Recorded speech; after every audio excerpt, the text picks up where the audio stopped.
So, in the build up to what I assume is the roadmap 2026, UVS has been asking us some questions. They started off with asking everyone what their favorite symbol was, and then we got asked which character kicked off your universe's journey. Now, I'm not here to theorize on what I believe this means because I think the fact that it's a 20-year anniversary coming up in 2026, this is leading up to a kind of nostalgic look back throughout universes over the last 20 years. What I want to talk about is the characters that kicked off our journeys. If you want to share your story, if you want to tell me what the first character you played was or what character got you into the game, and your experiences starting off in the game, and have me make a video of it and tell your story, I am here to do that. I'm here more than happy to highlight community members, highlight people that don't make content in their own way, but want to get their story out there, want to have their experiences and their first time playing highlighted.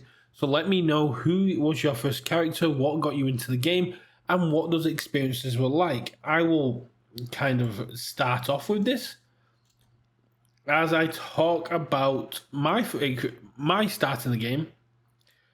And I started with MHA1, the first My Hero Academia set, and I started because a content creator called Wazzy Plays made a video talking about this upcoming brand new TCG that was coming from Jasco, and it was My Hero Academia. And at the time, myself and my partner were very big into My Hero Academia, and my partner was getting quite big as a Hawks cosplayer. I was very into my theories as to what was going to happen in MHA, and I kind of just wanted to see where this goes.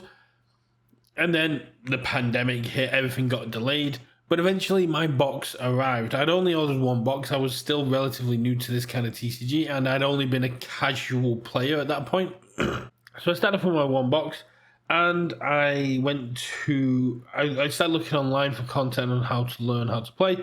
I tried to watch some Twitch streams of the events going on in America. I couldn't keep up. However, I did find some very good learn to play from the old Jasco / UVS sort of era, when they were like in a store in Las Vegas, and it was two people just teaching you how to play the game using Proto Man and Mega Man.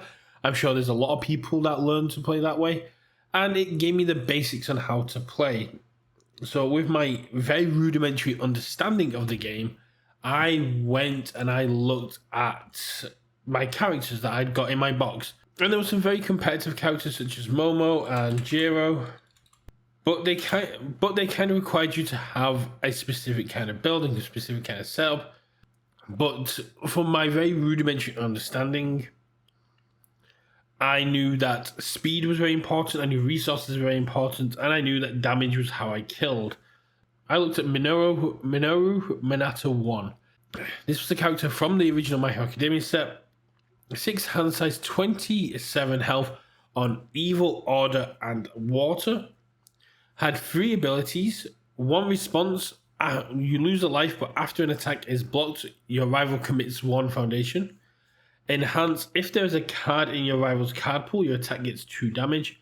And enhance, commit, return this attack to its printed speed, it cannot receive any speed bonuses. So that commit defense was what sold me on it, because the fact it couldn't get bonuses but could still receive reductions was absolutely huge to me. The fact that I knew that after my opponent blocked the first attack, if I was playing card pool stuffing, all my attacks got 2 damage was really cool. And be able to basically sacrifice a resource in life to make my opponent commit down was very powerful, especially on the order symbol back in the day when you had things like 1.3 million volts, electric jolt. You were able to commit your opponent down quite easily and reward yourself for doing it. So that was my kind of understanding. That was the kind of way I wanted to go. Minato never made a splash in the meta. He wasn't a competitive character, and he never really did anything outside of it. But this was a character I was passionate about. This is a character that sparked joy for me. I hate the character in the show, just to make that clear. Not a massive Minato fan. I absolutely hate him in the show, despite him being like the author's favorite. But to me, in my understanding of how the game functioned, this was a great character for me to learn the game from the basics that I'd been given from the videos that I'd watched. It had interactability, it had damage pump, it had ways for me to interact with my opponent's attacks, and it was a character that I just found interesting and I would have fun playing, and that's what I did. I jumped into the webcam events. This was back when MHA was bringing loads of people in, so the Discord was consistently active. You would always see the tables with at least one person in. The chats were always flowing. It was a very hype time to be joining the game, and I lost so many games. I lost against everyone, but the wins were what mattered. I played against a Momo player, and this has been burnt into my head for like the last 4 years at this point. Last 3 years. That I beat them as Minato 1 in a game, and they're like, no, I'm not standing for this. I'm not losing to Minato with Momo. We're playing again, and then they absolutely destroyed me. But it was the fact that losing to Minato gave them this kind of visceral reaction of, oh, I will not let this stand. That just made me chuckle, and it's kind of one of my fondest memories of starting to learn this game. I picked a character nobody expected to do anything with, and it kind of shaped how I played the game for like the first year. I always pick characters nobody really expected to see coming. It was very cool, and I mean, I very quickly, when we got Crimson Rampage, moved on to Dabby and these other characters. But this is how I got my start. I got my start with Minato. It's a character that I absolutely found very interesting in their abilities. It was one that I felt was quite well suited for what the cards I had in my collection at the time. And it was a character I just had a lot of fun playing. And once I got a grasp of the game, once I'd lost like 200 games, I was able to have a bit more confidence in my skills. So this is kind of just a PSA to new players, just saying, don't worry about what's meta, worry about what you're having fun with and what you think is interesting and how and can help you learn the game when starting off your Universus journey. To the established players, to the players who saw this message from UVS, let me know, what was your first character? What kicked off your Universus journey? And what drew you to that character? And what stories do you have about learning the game and playing with these characters? Let me know, and I'll try and make some videos about them and share your stories with a wider community.